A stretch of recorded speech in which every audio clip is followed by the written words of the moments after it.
Hey friend, welcome to day 6 of our Watercolor Tip a Day series for World Watercolor Month. Today we're talking about color mixing. It might sound intimidating, but it doesn't have to be. I'll show you how a few basics can unlock tons of possibilities. Let's jump in. You might be thinking, why mix? Why not just use the color straight from the tube or the pan? And you can, but mixing gives you way more variety without needing to go and buy a million paints. It's honestly the easiest way to get more out of what you already have. And before we start mixing, I'm going to activate my paints. I'm using a spray bottle. You can use whatever you're comfortable with. And then I have my little color chart here for reference. So whenever I make my own palette, I always swatch what order everything's in, so I remember where everything is. If I run out of a color, I don't really have to think about it. At this point, I'm so used to this palette, I know where most of the colors are, but I was out of sap green, so I was able to add it. Whenever you're mixing, it is a great idea to have a color wheel. We're not going to go deep dive into color theory today, but having a basic understanding of how colors interact can seriously change how you mix. I love this book also. This is a great book for watercolor mixes or paint mixes. It has a little bit in the front about color theory. There's so much you can learn about color theory, but it's nice to have that there. But it comes with this little plastic thing, and then you can turn to watercolor or whatever paint you're using. It gives you a nice list of colors, and if you're unsure how to make a color recipe, this is so great because you can go through here and it'll tell you the formula or the amount of water and the different colors that it would take to create these colors. So, and that's a great way also to learn how to mix colors, because as you practice and play, you're gonna learn. But this book will definitely help you if you just kind of want a cheat sheet, and it'll just give you the mixes. So I figured I would show you this. All right, turning back to our color theory area, we're gonna start off with our primary colors. So I do like how this book has this here because I have no idea where my color wheel is, but we have warm and cool colors, and then our primary colors are yellow, red, and blue. So I'm gonna start by swatching this yellow here. And again, we're not going too crazy into this, but I want to show you how these all mix together, because then we're going to go into our secondary colors. So we've got yellow, red. So I'm mixing a cad yellow and a cad red. I'm not mixing cool tones. I'm mixing sort of neutral tones. And then we have our blue. So when you mix your primaries together, you're getting your secondaries. So when I mix yellow and red together, we're going to get orange, which we've learned in elementary school, but these are just the basics. And going back to the basics sometimes is really all you need. Now, if you prefer, you can totally make your own color wheel. In fact, I highly recommend it because then you can get all the little colors in between the colors. But we're going to now mix our red with our blue, and I'm mixing, and I'm sort of trying to get a violet. So it depends on how much you mix. So you really want to mix half and half to create your primary and to create your secondary. So that seems a little dark, so I'm adding a little bit more red in there, but you get the idea. So now we have our violet, and then this looks a little bit more like those colors. And now I have my yellow and my blue. I'm mixing those together, and that's going to get us green. And with just those 6 colors alone can give you this whole range to play with. So I'm just mixing that up until I got an even amount, and then I have all these beautiful colors. And now you can go even further with just those 3 colors that you had, right? Now you made 6, and now you can take the third color, the tertiary, and you're going to mix those together, and then you're going to make a yellow orange, and then you're going to make an orange red, and then you're going to make like whatever this color is in between violet. It has a name, but I can't think of it.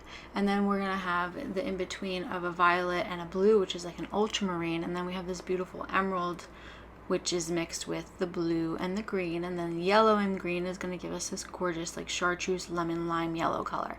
So look at all those colors you have from literally 3 primary colors. All right, so this is where things get interesting. Not all primaries are created equal. So every red, yellow, and blue either leans warm or cool, and that little shift can completely change the mix. So here I used a warm yellow and a blue, and I get this beautiful deep muted green. And then I'm just gonna change that yellow to a cool yellow. I'm gonna use the same blue and watch as that green just pops. So that's all about the temperature. It's not wrong, it's just different and you're creating a whole new color. All right, now let's talk neutralizing colors and avoiding mud. But there's really nothing wrong with mud. It usually happens if you mix too many pigments together or you mix opposites, like colors from across the color wheel without planning to. But when it's intentionally done right, you get this beautiful color like we created here. I mix ultramarine blue and cadmium orange, they're going to create this beautiful neutralized green.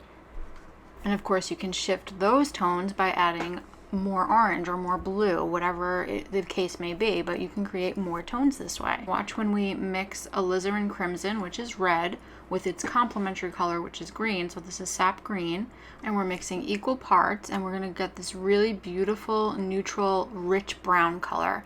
And now if you want to neutralize your green just a touch, you can just add a little bit of red into that sap green, and that's how you're going to neutralize any color, by using its complementary. And we need these neutralized muted tones because you're going to use them for shadows, for skin tones, for earthy elements. You just want to make sure to be intentional with them. All right, now I want to show you some of my favorite color recipes so that you can practice and you can make them your own. So this is my dusty mauve, however you say it. I mixed in some alizarin crimson and then some ultramarine, and I kind of know by this color, it's this color on its own, it's gorgeous if you want like a nice Bordeaux red, but then I'm going to add in a little yellow ochre, and trust me on this, it makes this such a beautiful color. And I'm going to swatch that, and this is pretty, but this isn't what I'm going for. I want a little bit more blue in there, a little bit more coolness. That's my mauve color that I want. So I'm going to swatch that. And you can make this your own. So if you want to add more blue, if you want to tone it down, you can neutralize it with a little blue. And of course it's a little bit blurry, but it'll pan out soon. And then another thing I like to do to kind of create a vintagey tone is I like to add a little white, and I'm using some titanium white in the next mixture. I'm just going to add it in there. Some people might disagree. There's really no rules for me when it comes to watercolor. Yes, you don't need to add white to your watercolor because that makes it opaque, but the more water you use, the more translucent it's going to get. So do with that as you will. I just really love to add this option. So now I have this gorgeous, just see how different adding that little bit of white. And I love watercolor, I love gouache, I love acrylic, I love it all. So next up we've got this olive green. So I am going in with ultramarine again, and then I'm going to drop in some yellow ochre. And this is going to give us such a beautiful olivey green. I'm just going to mix it up, and I'm going to show you what just these two look like. So I'm just mixing it, and then we're going to swatch it here. And look how pretty that is. But if you want to neutralize it even more, add a touch of red, swish that around, and then you're going to really get that true olive green. So adding that little touch of red, did you see how much that changed it? And then of course I went in a little bit more blue because I wanted a little deeper, and that is olive green. And again, these are great for you to mix your own and play with them yourself and make your own little colors with them.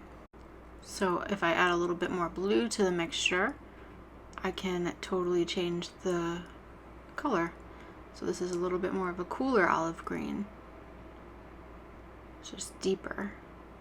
So yeah, this is the beauty of mixing your own colors. It's infinite. And then I guess we will add in some white into this just so we can see how that looks. Got this really beautiful toned down vintagey olive green color. It's so pretty. And this is just, if you like those bohemian sort of palettes, this is a really nice two colors to go with those. But yeah, see, we're not making it totally opaque, we're just adding a little bit of white. And there's nothing wrong with that. Next up is my favorite, is my pink peony color. So I'm mixing equal parts permanent rose with scarlet red and then some yellow ochre, and this one is leaning a little bit more red. But if you add a little bit more pink to it, then you've got this beautiful pink peony color. And then if you add a little bit of more of that yellow ochre, then you've got more of obviously a yellow pinky color. So you can have a lot of fun with this, and it adds great value into actually painting a peony, because then you can sort of switch up the colors. If you add more water, less water, you're going to create a whole bunch of beautiful values of pink. But I wanted to lean a little bit more pink for this swatch. This is my favorite, and you can see how pretty that is. It's just perfect. And I do love when it has a little bit of yellow in it. It's just such a beautiful color. And then we've got our 2 swatches there. And you better believe I'll be adding some white into this as well, because now we have to. And this is just going to make it nice and creamy. And it's just such a slight difference, but it's just so pretty. And you can't really tell until they dry. Like you can see on top how they've dried the other colors, and now you can really see without that glare and that shine of the water. And last but not least, I'm going to show you how to create a custom gray shade for shadows. So we're using all the primary colors together, and it looks scary at first, but we're going to mix blue, red, and yellow, and then we're going to keep on adding color to it. So we want it to lean gray. So now I've got it gray. So I've added more blue, and then I'm adding a bunch of water, and then I've got this gray tone. And you can see it has a little bit more warmth in it. So I'm adding a little bit more blue, and then we've got a bit of a cooler tone gray. I went a little out of focus there, but I did add some white into it. But this is just a great way to practice color mixing to create your own shadows. Mixing colors is part science and part magic, and honestly, the best way to get better at it is to just keep doing it. Try things, swatch, compare, keep a little notebook or sketchbook with your favorites. You don't need every color under the sun. A small palette can go a really long way. Thanks for painting with me today. If this was helpful, make sure that you're subscribed, because tomorrow we're going over all the different types of watercolor washes and how you can achieve them. See you then.